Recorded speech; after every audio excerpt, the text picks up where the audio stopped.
Iran के सर्वोच्च नेता अली खामनेई ने 48 घंटे के अंदर अंदर इजराइल को एक नहीं, दो नहीं, तीन वार्निंग दे दी है। और इस वार्निंग के बाद अब जुलानी के लिए खतरे की घंटी बजने लगी है। इस वार्निंग के बाद अमेरिका के अड्डों पर भी मिसाइल से अब बड़ा खतरा मंडराने लगा है।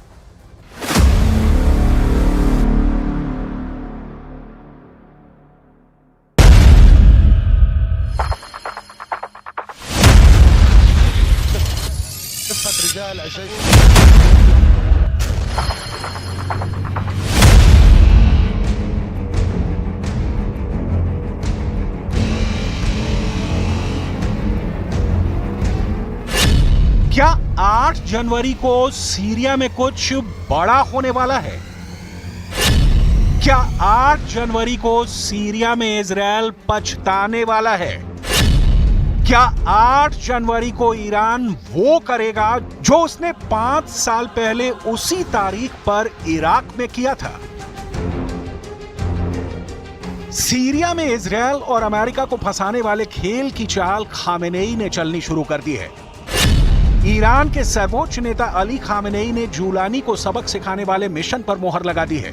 सीरिया में 8 जनवरी को ऐसा क्या हो सकता है जिसे लेकर इजराइल और अमेरिका को घबराने की जरूरत है? तो इसे समझने के लिए 5 साल पहले फ्लैशबैक में चलिए।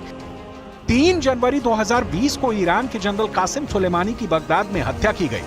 ट्रंप के ऑर्डर पर ड्रोन से मिसाइल चली और कासिम सुलेमानी को खत्म कर दिया गया।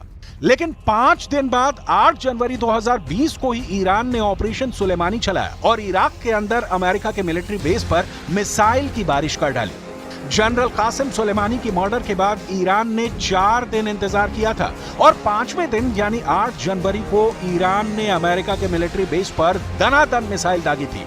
ईरान ने तब 16 मिसाइलों से हमला किया था, जिसमें 11 मिसाइल इराक के इरबिल में अल असद मिलिट्री बेस पर गिरी। ये अमेरिका का मिलिट्री बेस है जिसको ईरान ने जनरल कासिम सुलेमानी की मर्डर की सजा दी थी।